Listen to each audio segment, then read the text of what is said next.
آج آپ نے دیکھا ہوگا کہ سندھ حکومت کے مختلف اشتہارات چل رہے تھے مختلف ٹی وی چینلز پر، اور بھرمار تھی صبح سے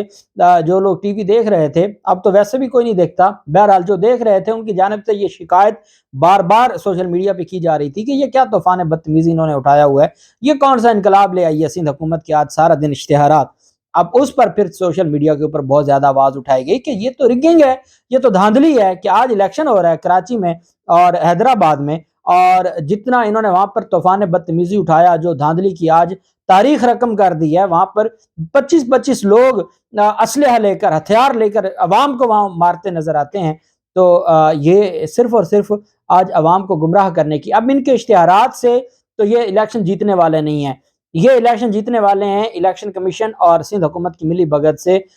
دھاندلی اور دھونس سے، اس کے علاوہ تو یہ الیکشن نہیں جیت سکتے۔ عوام کو ڈرا کے کئی جگہ انہوں نے پولنگ بند کروا دی، کئی جگہ پولنگ کا سامان نہیں پہنچا، کئی جگہ پر گھر سے بیلٹ پیپرز جو رات کو یہ چوری کر کے لے گئے تھے، ٹھپے لگے ہوئے انہوں نے جو ہے وہ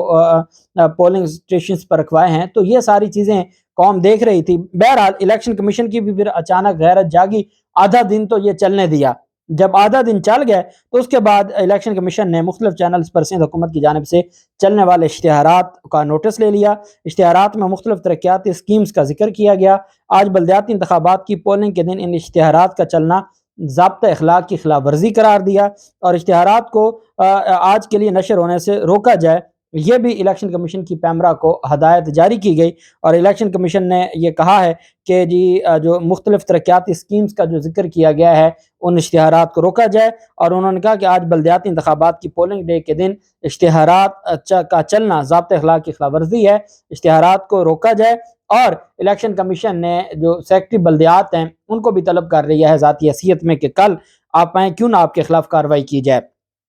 جبکہ دوسری جانب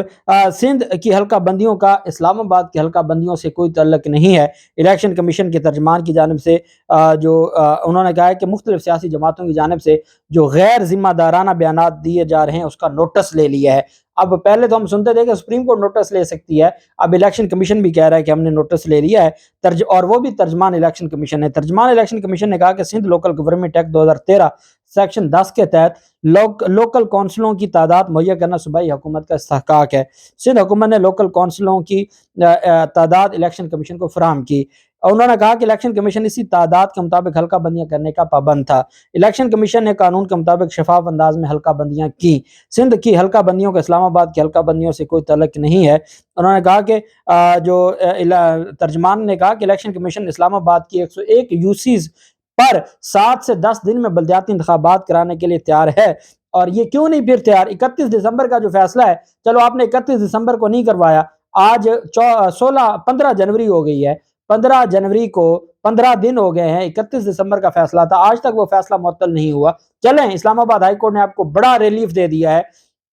اور آپ کو فرمائشی ریلیف ہے کہ آپ کے خلاف توہین عدالت کی درخواست سننی نہیں ہے، لیکن آپ بھی تو تھوڑا سا شرم کرتے۔ آپ کہتے ہیں 7 سے 10 دن میں آپ نے الیکشن کروا دینے تھے، 31 کو نہیں کروائے تھے تو آپ 7 جنوری کو کروا سکتے تھے، 10 جنوری کو کروا سکتے تھے، آپ نے تو ابھی تک اس کے اوپر کام ہی نہیں کیا۔ آپ 31 دسمبر کا رونا روتے ہیں، اب تک کیوں نہیں آپ نے الیکشن کروایا؟ اور پھر آپ کہتے ہیں کہ جی ہم نے نوٹس لے لیا ہے، یہ بہت غلط باتیں کی جا رہی ہیں ہمارے خلاف، اور کہتے ہیں جی کہ یہ جو تمام بیانات ہیں الیکشن کمیشن پر لگائے گئے تمام الزامات غلط اور قانون کے منافی ہیں۔ یہ خود عدالت بھی ہیں،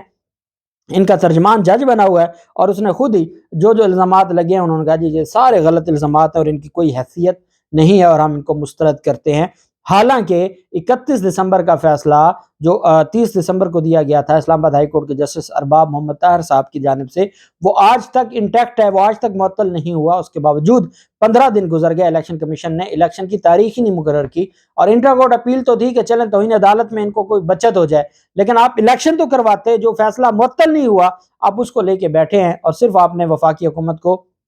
ریلیف دیا اور وفاقی حکومت نے یہ سارا معاملہ دیکھا۔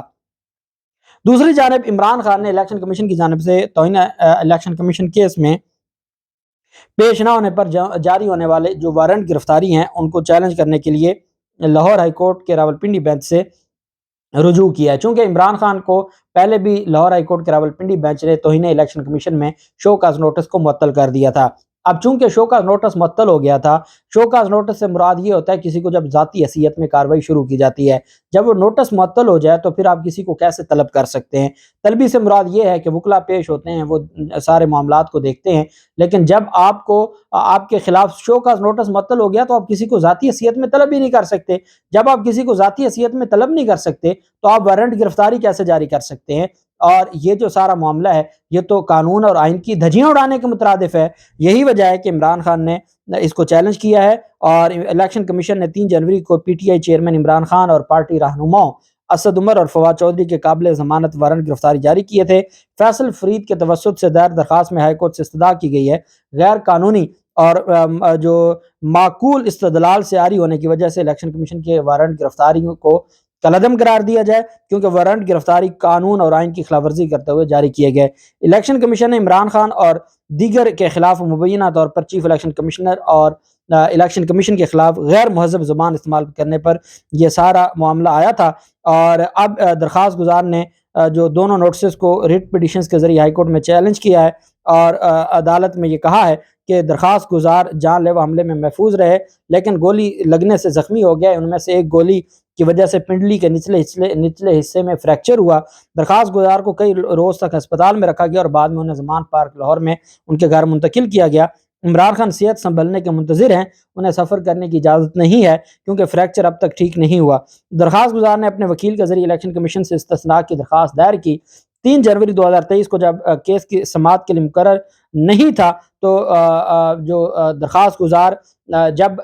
درخواست جس دن کیس کی سماعت کے لیے مقرر تھا اس دن درخواست استثناء کی دی، انہوں نے کئی دن محفوظ رکھنے کے بعد وارنٹ گرفتاری جاری کر دیے، اور الیکشن کمیشن نے 17 جنوری کو وارنٹ گرفتاری جاری کرتے ہوئے ذاتی حیثیت میں طلب کیا ہے، لیکن قانون کو مکمل نظر انداز کرتے ہوئے الیکشن کمیشن نے یہ معاملہ 10 جنوری کو اٹھایا، اور 3 جنوری کو الیکشن کمیشن کے سامنے پیش نہ ہونے پر ان کی گرفتاری کے قابل ضمانت وارنٹ گرفتاری جاری کر دی ہے۔ 3 جنوری کو کیس کی سماعت تھی، 3 جنوری کو استثناء کی درخواست تھی، 7 دن تک الیکشن کمیشن فیصلہ محفوظ کر کے بیٹھا رہا۔ 10 جنوری کو کہا کہ آپ کے وارنٹ گرفتاری جاری کیے جاتے ہیں، اور 10 جنوری کو کہا کہ آپ نے 17 جنوری کو پیش ہونا ہے۔ درخواست میں کہا گیا کہ یہ کارروائی انتہائی غیر ضروری، غیر قانونی، بلا جواز اور انصاف کے اصولوں کے منافی ہے، اس وجہ سے کالعدم قرار دی جائے۔ Lahore high court Rawalpindi bench کیونکہ اس میں بھی لارجر بینچ بن چکا تھا جو اس کیس کو سن رہا تھا، جس کے انٹرم آرڈر کے